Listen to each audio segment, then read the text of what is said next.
Salut les gros bidous. J'avais envie de vous reparler de l'apprentissage du tarot. C'est vrai que c'est un sujet que j'aborde finalement pas tant que ça en vidéo, même s'il y a des plus anciennes vidéos sur le sujet. Je vous mettrai certainement la playlist en lien. Et puis je vous mettrai aussi le lien vers les articles sur le site qui sont plus fournis. Et je crois que j'ai encore tout un stock d'articles que je dois mettre en ligne là-dessus. Alors voilà de quoi me motiver à le faire. Mais ce sujet-là, je l'ai pas trop réfléchi, ou je l'ai réfléchi d'une façon plus spontanée, et je me suis dit que ce serait plus sympa d'en parler oralement. Je vais plutôt aborder une façon d'apprendre le tarot que j'utilise personnellement plus comme quelque chose d'approfondissement, comme quelque chose qui me permet de me familiariser avec un jeu de tarot ou d'oracle en particulier. Mais je pense que l'éventail de ce qu'on peut faire est beaucoup plus large que ça. Alors du coup, à vous de voir comment vous allez vous en emparer. J'ai reçu, il y a environ 2 semaines, le Spolia Tarot. Je me réjouis de vous le présenter parce qu'il est épuisé. Peut-être ça va être trop triste si vous avez un coup de foudre, mais au moins je n'ai pas l'impression de vous forcer, d'insidieusement vous encourager à la consommation. C'est un échange que j'ai fait avec Beth de Little Red Tarot contre des articles que j'écris pour elle. Donc c'est la 2e édition. Peut-être je vais juste en profiter pour dire quelques éléments sur le jeu. Il est très très beau. C'est un jeu à collage. C'est un jeu qui comprend en tout donc les 78 cartes du tarot plus les 12 qui sont consacrées à l'endroit aux cartes des signes astrologiques, plus 4 cartes représentant les éléments. Donc c'est une réappropriation récente d'un ancien tarot. Je crois que j'ai laissé le petit livret là-bas derrière. Donc je ne me souviens pas du nom du tarot, je le mettrai en dessous. Je ne me suis pas encore plongée à fond dans ce jeu-ci. Et du coup, voilà, ce qui est intéressant, c'est de vous expliquer comment que je fais quand je ne me plonge pas forcément dans un jeu de tarot, mais pour faire connaissance. Les tirages, évidemment, c'est efficace. Ce qui est de l'ordre de les prises de connaissances, les contacts un peu plus classiques, je dirais je vais souvent le faire à travers le temps. Donc au fur et à mesure je vais retrier mes cartes, ce qui permet aussi de purifier, de s'approprier l'objet si c'est quelque chose qui vous parle. Donc je suis pas forcément quelqu'un qui passe beaucoup de temps à purifier ses decks ou quoi, à part si vraiment il y a d'autres gens qui sont amenés à le toucher, ce qui arrive pas souvent. Mais j'aime bien les remettre dans l'ordre, revoir les suites, comparer par exemple l'ensemble des 2 ou l'ensemble des 9 et l'ensemble des reines, etc., etc. Et par contre, quand je reçois un tarot, en général, j'ai déjà regardé une partie des cartes en ligne, je sais un peu de quoi il en retourne, mais j'ai besoin de l'avoir en main. Donc qu'est-ce que je vais faire? C'est vraiment pas facile avec celui-ci parce qu'il est beaucoup trop grand, et si je les mets toutes les cartes, c'est encore moins possible. Donc là, il y en a une partie là et une partie vous avez vu à part.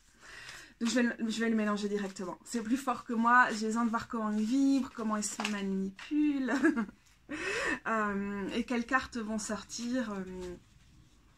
Donc pour m'imprégner de son univers visuel, de ce qu'il m'envoie, etc. Par exemple, ici on a le 6 de pièces, de denier ou de pentacle qui vient de sortir. Et c'est intéressant parce que c'est une carte qui en fait est super souvent super mal représentée dans les tarots, qui est assez peu actualisée, qui est assez peu réappropriée, et donc qui va me chiffonner. Et du coup, bah là ça m'aurait intéressé si c'était celle qui était sortie à ce moment-là, parce que j'aurais pu vraiment voir à quel point dans cette dimension-ci, on a les pièces, on a les deniers qui sont en avant, on a cet aspect monétaire qui prime, et donc on pourrait en avoir quelque chose qui est complètement relou en fait dans l'iconographie du tarot. Mais qu'en même temps, la multiplicité de ses mains, les différents formats, les voiles, les parures qui peuvent y avoir, l'idée d'avoir un toit sur la tête, l'idée de balance, qui est quand même un des éléments classiques du 6 de pentacle ou de denier, vont vraiment m'inspirer des choses. Donc voilà, on a tout ce genre d'éléments là. Mais c'était pas pour vous dire des choses un peu bateau comme ça que j'étais là aujourd'hui. C'était pour vous dire que au-delà de ça, je vais souvent continuer à mélanger ce jeu là. Je vais continuer à le mélanger, à sortir des cartes au rythme de mes conversations, de tout ce que je suis en train de faire. Donc du coup je vous offre ces 8 de bâton qui nous rappellent peut-être ce côté très spontané, ce côté d'être à l'écoute des messages qui viennent avec les cartes. Dans le livret, parce que c'est aussi une des premières cartes que j'ai tirées avec ce tarot, dans le livret on nous dit que la pivoine qui est placée dessus est une référence à Hermès, je ne savais pas. Donc c'est un jeu qui est inspiré de beaucoup d'images et de mysticisme gréco-romain, ce qui le rend particulièrement succulent, pour moi en particulier. Regardez la lune, c'est 4. Ah, trop cool. Je crois que j'aurais pas été sensible à ce jeu-là avant, mais du coup je fais vraiment une parenthèse, parce que je peux pas m'empêcher de parler du jeu. Parce qu'il a trop de degrés d'analyse, qui demandent quand même une bonne compréhension des symboles, de l'astrologie, des plantes, de la mythologie. Et donc, il m'a jamais plus parlé que ça. C'est quand j'ai vu des images, des cartes sans ces horribles bords, oui, je les trouve horribles, que j'ai plus davantage me plonger dans leur univers et me dire que je me verrais bien travailler avec. Et je regrette pas de l'avoir entre les mains que maintenant, alors qu'il est épuisé, parce qu'il a enfin la capacité de me parler. C'était un bon timing. Waouh, ce 2 de coupe est trop beau. Donc, par exemple, il y a le 6 de Pentacle qui est sorti tout à l'heure. Et alors, on a la justice qui apparaît ici. Et donc, on peut directement repenser à la balance. Et on pourrait faire le lien avec la balance précédente, etc. Mais donc, fini avec les parenthèses. Ce que je voulais raconter, c'est comment se familiariser avec un tarot ou avec le tarot, ou avec la divination et l'intuition d'une façon qui est vraiment fun, voire un peu bébête. Donc ok, on a ce truc, on l'a entre les mains, on tire des cartes, on est en train de discuter et tout ça, et puis on voit directement ce qui nous tape, tout ce qui nous tape dans l'œil, ce qui retient notre attention. Ça peut être quelque chose qui est presque un peu frénétique, ça peut être un mouvement qui fait qu'on va pas forcément se plonger dans chaque carte, mais qu'on va être attrapé par un élément de chaque carte. Voilà, je pensais justement au bouquet de fleurs qui est derrière moi et je me disais, ça me permettrait de faire des ponts avec les cartes. Eh bien, on a cette espèce de marguerite qui est dans la... Il y a un reflet bizarre. Qui est dans la main du fou. Voilà, je pourrais faire des ponts avec des cartes qui sont là, avec des fleurs qui sont derrière moi. Et donc avec le bouquet que j'ai composé hier. C'est ça qui nous ramène des choses, c'est ça qui nous ramène à où on est actuellement dans nos vies, mais bon, on ne doit pas forcément aller chercher plus loin que ça. J'étais vraiment perturbée par ce phénomène de miroir ou d'une fenêtre qui a bougé quelque part et qui nous a ramené une lumière venue d'ailleurs. Mais ça c'est aussi intéressant parce que ça ramène mon attention vers le fou, donc j'aime bien faire ça.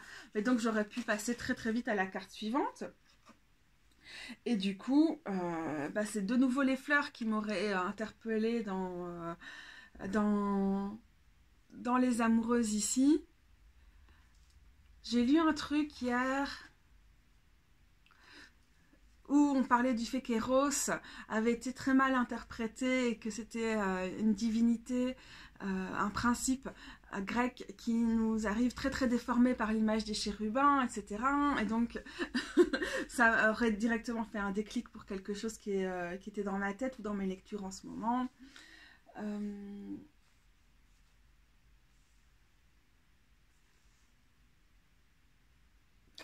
couleurs et tout. Mais bon, bref.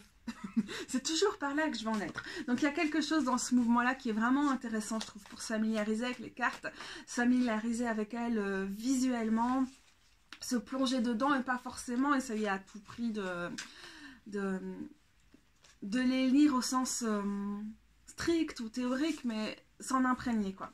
Et donc d'être vraiment avoir ce côté de le mélanger, de tirer les cartes. Pour moi, c'est une première approche qui fonctionne vraiment bien, qui est vraiment agréable. D'ailleurs, on a le 8 de bâton qui refait surface pour nous inviter à un côté très spontané.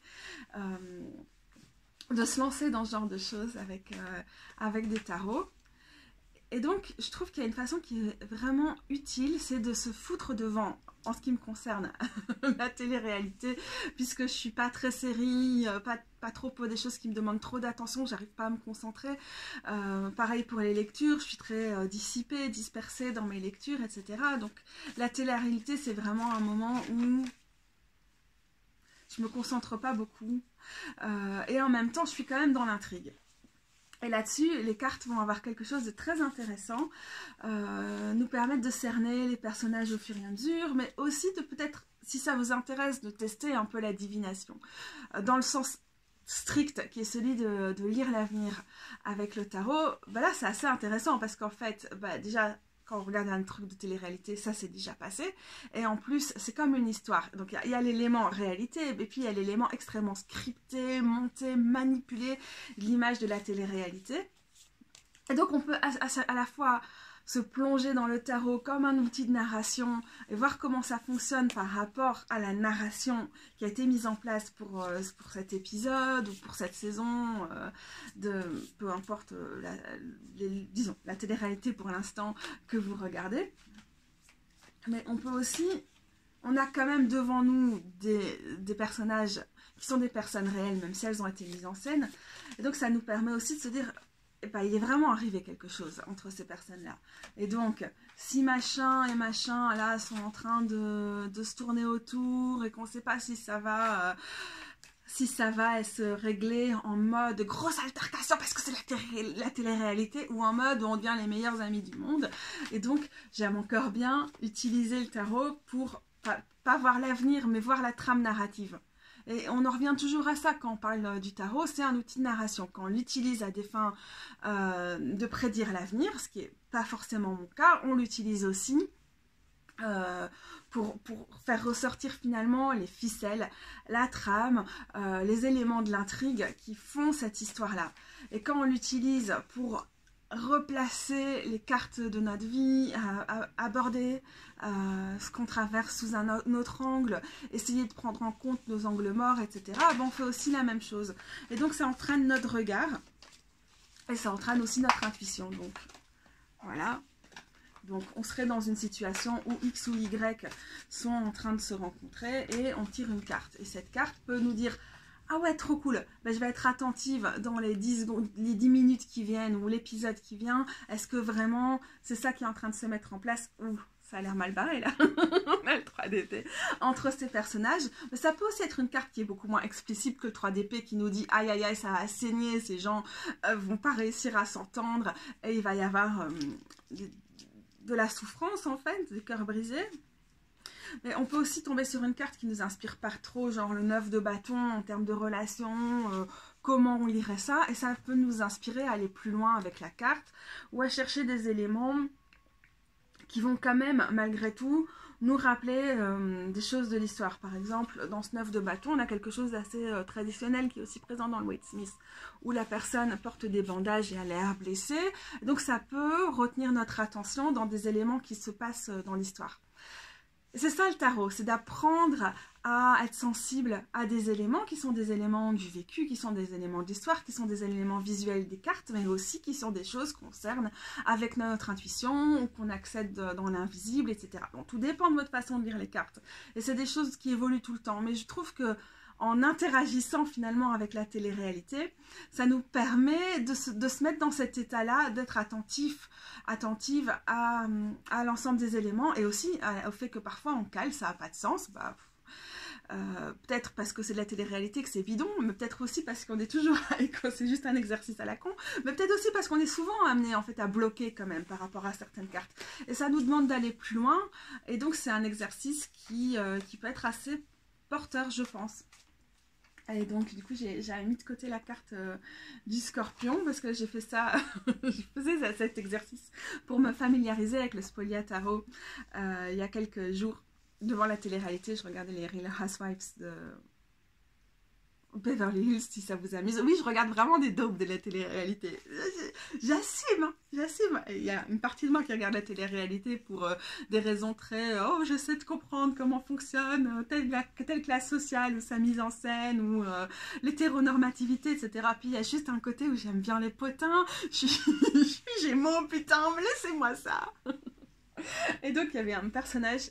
J'étais là, ah, j'aimerais bien tirer une carte pour comprendre ce qu'elle est en train de faire, en fait. Là, on est en train de creuser, d'aller titiller les gens, mais qu'en même temps, sa fonction a l'air utile dans ce qu'elle va chercher. J'ai tiré Scorpion, j'ai fait, mais bien sûr, elle ne peut être que Scorpion. On va avoir des placements de ouf en Scorpion, cette meuf, parce que c'est exactement ça qu'elle est en train de faire. Du coup, je suis allée chercher son thème astral, et ça m'a permis de savoir qu'elle était non seulement Scorpion, mais qu'elle avait genre son soleil en Scorpion en maison 1, et plein d'autres trucs en Scorpion, ce qui permet aussi d'appréhender le personnage, la personne et le personnage qu'on a fait la télé-réalité d'une certaine façon. Donc j'ai trouvé ça vraiment sympa parce que ça m'a montré à quel point les cartes de signes dans ce tarot-ci, dans le Spolia, elles ont vraiment leur place et que je dois tirer les cartes avec. Et d'ailleurs, ça s'est confirmé avec tous les tirages que j'ai faits. Ils ont vraiment une place dans ce tarot-là. Alors là, bon, c'était un peu rigolo, quoi, comme truc, mais je pense que ça pourrait être une bonne façon aussi de se familiariser avec les signes, d'aller creuser un peu, ce que je n'ai pas fait, parce que le Scorpion, j'adore comme signe. J'ai pas l'impression d'avoir pour l'instant besoin de creuser davantage, mais si j'étais tombée sur un signe que je connais moins bien, disons... Le Sagittaire, j'ai pas forcément beaucoup de placements en Sagittaire, je connais pas bien, je me suis jamais penchée dessus, ça m'aurait permis de creuser davantage en essayant de lier ça à ce personnage. Pour moi, le tarot, l'astrologie fonctionne un peu de la même façon, c'est des grilles d'analyse. Le but n'est pas d'enfermer nos potes, notre personnalité, notre entourage dans des mèmes d'astrologie ou dans des gros clichés, mais ça nous offre une grille d'analyse. Et en l'occurrence, à ce moment précis de l'intrigue, c'était intéressant pour moi de voir ce qui se passait. Pour autant que c'est intéressant de regarder la télé-réalité, hein. Jugez-moi si vous voulez. Ce l'angle de son signe. Non, j'ai pas le Covid, j'ai juste un seul. Je suis désolée, bouchez-vous les oreilles. On va devoir prendre mon médicament, hein. Voilà, donc ça c'est vraiment un truc qui est chouette, mais du coup en réfléchissant, donc ça fait 2 heures que je me dis je vais faire une vidéo et mon cerveau est en train de partir dans tous les sens sur ce sujet-là. Je me dis que c'est aussi intéressant, donc ok, on a l'idée qu'il ne faut pas tirer les cartes pour tout et n'importe quoi, que ça dénature un peu le tarot et tout, blabla. En ce moment-là, je ne suis pas là dans ma vie, en ce moment j'aime bien utiliser le tarot. Pas forcément pour des gros trucs, mais ouais, pour un peu tout et n'importe quoi, parce que comme je le disais dans une de mes vidéos précédentes, et je mettrai encore une fois le lien de ce que je mentionne en commentaire, j'expliquais que ça m'aidait à choisir où j'allais aller me promener, à quoi j'allais être attentive dans la journée, et que ça m'aide dans mon processus, ça m'aide dans mes décisions, mais ça m'aide aussi à savoir comment je vais interagir avec un lieu, avec une visite, comme un petit point d'attention qui est placé par rapport à mes itinéraires. Et voilà, j'aime bien ça. Et oui, peut-être que j'utilise trop le tarot pour n'importe quoi. Et que je pourrais décider par moi-même ce que je vais aller faire comme promenade aujourd'hui. Seulement, parfois j'ai pas envie, j'ai pas une intuition très claire. Et le tarot m'aide à savoir ce que je vais faire. Et... du coup, voilà, en ce moment, je suis plutôt du genre à prôner aussi ce type de tarot. C'est pas sur des grosses questions existentielles, et sur des grosses questions existentielles, je pense qu'il faut pas tirer le tarot pour tout et n'importe quoi, parce qu'on arrive vite à un moment de surcharge. J'ai fait pas mal de tirages ces dernières semaines, et j'ai bien senti que sur des gros tirages, je me surchargeais inutilement. Par contre, sur des petits tirages où on tire une carte par jour, ou une carte par promenade, ou des cartes au fur et à mesure de la série ou du livre qu'on est en train de lire ou quoi, je pense que c'est un petit peu différent. Et du coup, je trouve que ça peut être très intéressant si vous par exemple, à la fin de cette vidéo aussi, ou à la fin d'un article que vous avez lu sur Internet sur un sujet très important, et vous vous demandez qu'est-ce que j'en retire pour moi, qu'est-ce qui m'a plu, qu'est-ce qui m'a pas plu, ou bien voilà, vous vous intéressez à la justice sociale et vous lisez un article et vous demandez qu'est-ce que ça active chez moi, qu'est-ce que je peux en faire, qu'est-ce que j'en retire, et ça peut être beaucoup d'informations d'un coup, et tirer une carte de tarot va peut-être nous permettre de nous dire comment on active ça. Bah là, pour le coup, en termes de justice sociale, si vous tirez la justice après m'avoir écouté, vous pouvez vous dire peut-être que j'ai pas forcément envie de me mettre à fond dans la télé-réalité comme Kato parce que c'est un peu con. Et j'étais pas bien pendant un mois. Voilà, je vais me trouver des excuses. Bref. Mais qu'effectivement, bah, cette balance, cette justice sociale, elle va à chaque fois faire que quand vous avez fini cette vidéo, ou bien quand vous avez fini les articles pendant les prochains jours, vous vous dites à chaque fois, ok, mais quelle est l'épée dont je m'empare là-dedans pour avoir quelque chose qui me permet de couper dans l'essence de cet article ou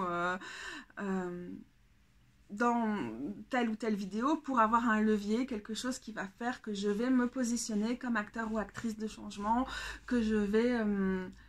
ouais, ou tout simplement me positionner par rapport à certaines choses. Donc voilà, ça pourrait aussi être une façon intéressante de finalement s'habituer à un tarot. Et franchement, ici, du coup, il est blindé, hein, parce qu'il y a donc...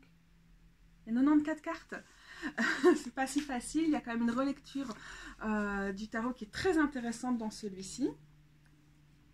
Et donc, ça permet de faire des ponts avec... avec d'autres choses, de s'approprier un tarot. Je trouve que c'est... Je trouve que c'est vraiment utile, surtout pour des tarots qui sont assez complexes.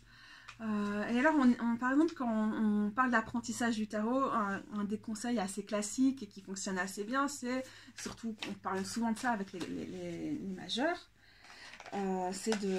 Allez, vas-y, sors-moi autre chose que la justice. On a compris que la justice était importante. L'impératrice. C'est de venir avec une chanson qui nous évoque cette carte-ci précisément. Reflet, voilà. Ok, d'accord. Là, d'un coup, j'aurais du mal à faire l'exercice avec l'impératrice. Je pense que comme notre grande icône belge est décédée avant-hier, Annie Cordy, je mettrais une chanson d'Annie Cordy pour l'impératrice aujourd'hui. Un truc qui fleure bon la joie de vivre, d'être dans l'instant, de profiter de ce qu'il y a autour, etc. Mais à l'inverse, c'est vrai que écouter des chansons et puis tirer les cartes ou choisir une carte pour cette chanson, c'est aussi un exercice qui est intéressant. Donc, ça peut être... Je sais pas, j'étais en train d'écouter des trucs un peu chelous. Des vieux trucs. Alors, je vais pas prendre ça comme exemple. Je crois qu'il y a beaucoup de gens qui vont pas connaître. Mais voilà, vous écoutez une chanson et vous tirez une carte après, puis vous vous dites, ben non, est-ce que ça résonne, est-ce que ça résonne pas, si ça va pas forcément résonner, est-ce qu'il n'y a pas une phrase ou un élément de la chanson qui va faire écho avec un élément visuel de la carte, et donc comment vous pouvez utiliser ça pour aller plus loin et avec la chanson et avec la carte.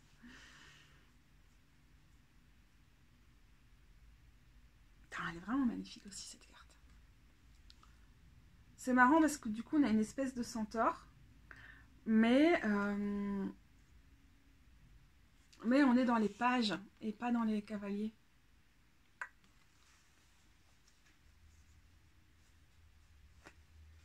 C'est bizarre hein, quand même les pièces pour les pentacles, les deniers. Pour moi ça c'est vraiment un peu un des trucs qui me fait coincer avec un tarot. Mais bon, c'est assez intéressant. Donc on peut vraiment faire le travail dans ce sens-là, d'écouter et de tirer une carte et de voir si ça colle. Et sinon de chercher à face découverte, carte après carte, laquelle on pourrait associer. J'en profite hein, pour vous montrer tout ce qu'il y a comme merveille dans ce tarot. Tout ce qu'on pourrait associer avec la chanson qu'on vient d'écouter. Je sais pas moi, je sais pas comment faire pour faire l'exercice.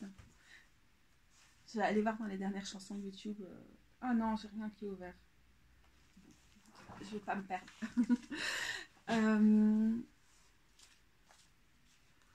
Ouais, je trouve que c'est vraiment intéressant. Donc ça peut être tout simplement, on est en train de discuter avec quelqu'un et tout ça.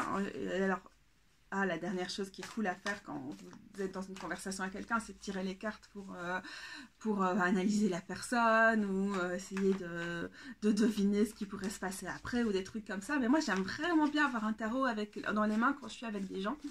Et peut-être je devrais leur dire plus souvent que je ne suis pas en train d'analyser ce qu'ils font, mais juste parce que ça m'amuse de tirer des cartes au fur et à mesure de la conversation et de me dire ah ouais, ok, bah ça cet élément visuel, d'un coup, si je le vois par rapport à cet élément de la carte, simplement, disons, 4 d'épée, retrait, ok, la personne elle est en train de me parler de ça, intéressant, ça peut me permettre d'avoir un élément en plus à ajouter à cette carte. Donc je trouve que faire vivre le tarot comme ça, dans plein de trucs, hein, ça win. Le petit chat qui dort, voilà, et je reposais mon regard. Genre, je sais pas en quoi ça m'aurait évoqué quelque chose de complètement nouveau et révolutionnaire pour le 4 d'épée, ok. Mais donc ça, je trouve que c'est vraiment quelque chose qui est sympa. On parle parfois aussi dans l'apprentissage du tarot, d'écrire des histoires avec le tarot, d'utiliser un peu les grandes ficelles de la structure du conte de fées, par exemple, des éléments de trame narrative classique, des éléments de telenovela et tout ça pour se familiariser avec les cartes, en particulier si on parle de telenovela et tout ça, les personnages de cour ou les arcanes mineurs. Si on parle de conte de fées, on va plutôt travailler avec les archétypes des majeurs. Bon, moi j'aime bien souvent tout mélanger. On peut aussi à un moment dans une série, à la fin d'un épisode, tirer quelques cartes pour imaginer quelle pourrait être la suite. Et on peut partir dans un truc de fanfiction où on va rédiger et tout ça, mais pour moi parfois c'est trop lourd, c'est super laborieux et il y a quand même beaucoup de gens qui ont des blocages avec l'écriture. Mais du coup, juste tirer quelques cartes après, puis imaginer ce qui pourrait arriver après. Si vous avez la roue de la fortune, vous pouvez être sûr qu'il va y avoir un bouleversement au prochain épisode. Et alors c'est intéressant ici parce qu'on a Jupiter qui est vraiment mis en avant comme planète et qui symbolise la bonne fortune finalement en astrologie. Et voilà, donc on pourrait s'imaginer ce qui pourrait arriver dans le prochain épisode en se disant, ok, roue de la fortune. On le prend comme... on le prend au sens le plus basique finalement, parce qu'on est en train de réécrire l'histoire. Changement de programme. Jupiter nous amène ses bonnes grâces et les choses sont en changement. Et puis on tire l'empereur et on se dit, ok, on prend les choses en main, on incarne cette énergie d'organisation, de leadership. Oula, ça fait pas du tout la mise au point par contre. Voilà, et donc je trouve que c'est quand même quelque chose qui est intéressant à essayer. Et j'espère qu'à travers ce que j'ai essayé d'expliquer aujourd'hui, ça vous inspire de le faire pas forcément dans le sens voilà, d'écrire une histoire ou d'imaginer des gros trucs, mais simplement très très spontanément quoi. Vous avez regardé un truc, vous êtes en train de vous familiariser avec ça, vous avez écouté un truc, vous êtes même limite devant les infos et vous tirez et vous voyez ce qui vient. Et le 6 de coupe sera certainement une très jolie carte de la fin si la mise au point se fait. Parce qu'on a le côté ludique, le côté fun, le côté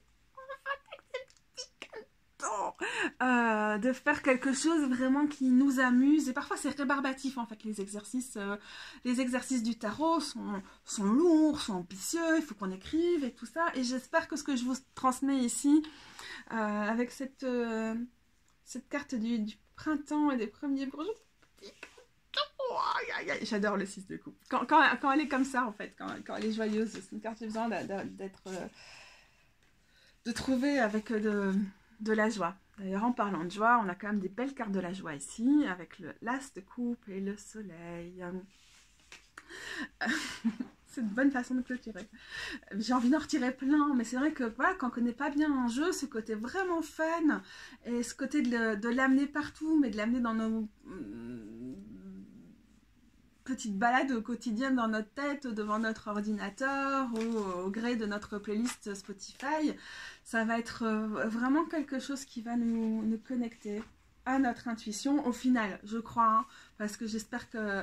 Évidemment, je pense à ça parce que c'est la reine de coupe qui est là. J'espère que c'est aussi ça qui ressort en dehors de cet aspect très ludique et rigolo.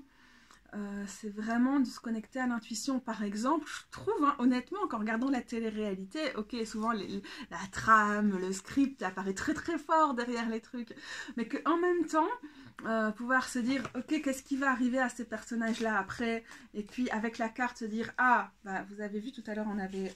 C'est pas toi qui est là? Non. On avait le 3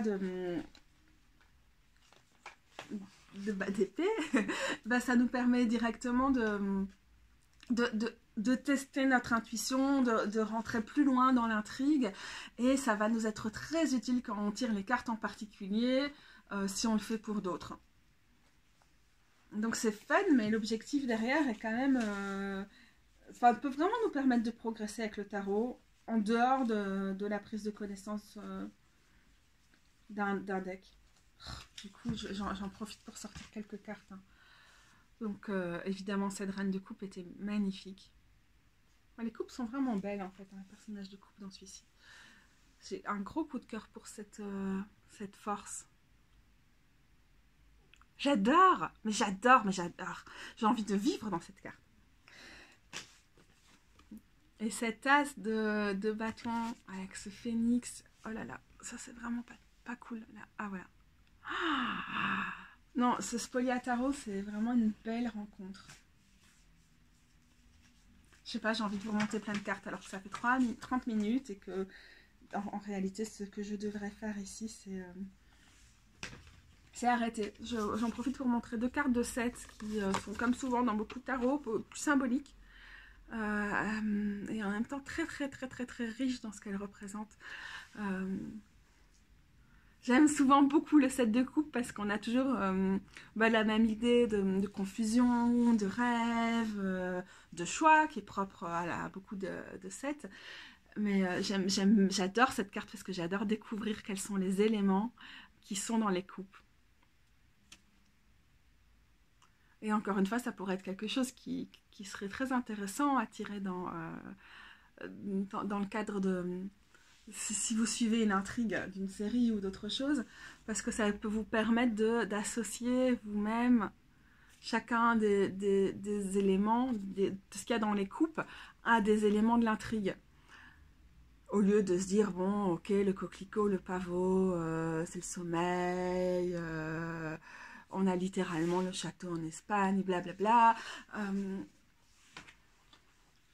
y a vraiment quelque chose qui permet de se connecter visuellement, d'entrer dans la carte, avec ce genre de petits exercices, mais sans prétention. Vous voyez, il n'y a pas un exercice, il y a juste une pratique de pas hésiter à faire n'importe quoi avec son deck en fait et d'apprendre le tarot, d'apprendre à se connecter à ses cartes et à son tarot dans quelque chose qui est a priori pas prise de tête. 6 de coupe, 6 de coupe. Voilà. C'est sur ce 4 de bâton qu'on va arrêter pour aujourd'hui. Et ben, merci de m'avoir écouté. La prochaine vidéo qui est prévue, c'est le 2 de pentacle, parce que si vous n'avez pas vu, j'ai repris le tarot par mots-clés, on a enfin commencé une nouvelle suite, et après les épées, on est passé dans les pentacles. Et je vais aussi vous faire une petite vidéo pour vous présenter les bouquins, les livres, mais aussi et surtout les blogs, les vidéos, les podcasts et tout ça qui sont vraiment ceux qui vont influencer l'approche du tarot que je développe et du coup celle que je vous transmets aussi à travers mes écrits et mes vidéos. Et malheureusement ce seront surtout des ouvrages en anglais. Mais voilà, ça fait partie des choses que je vais faire prochainement, car au cas où vous ne l'aurez pas deviné, parce que je suis en forme aujourd'hui pour vous parler, bah oui, c'est le 2e jour de mes règles, donc après 15 jours de merde, pendant ma crise prémenstruelle, mon cerveau fonctionne à moitié, j'ai juste mal à la tête là tout de suite, et donc je pense pouvoir rattraper mon retard, ou en tout cas prendre un peu de... Pas d'avance, certainement pas d'avance, mais me mettre à jour dans tous mes projets de vidéos dans les prochains jours, donc très probablement, à très vite, et bah amusez-vous avec le tarot, parce que parfois s'amuser, bah, ça peut être très sérieux, et ça peut nous permettre d'avancer fortement avec nos tarots, les gros bidous. merci encore, merci de me suivre et merci de me soutenir. Et j'aime bien être sur YouTube en fait. C'est un format vraiment sympa pour discuter des cartes, enfin monologuer. Salut les gros bisous.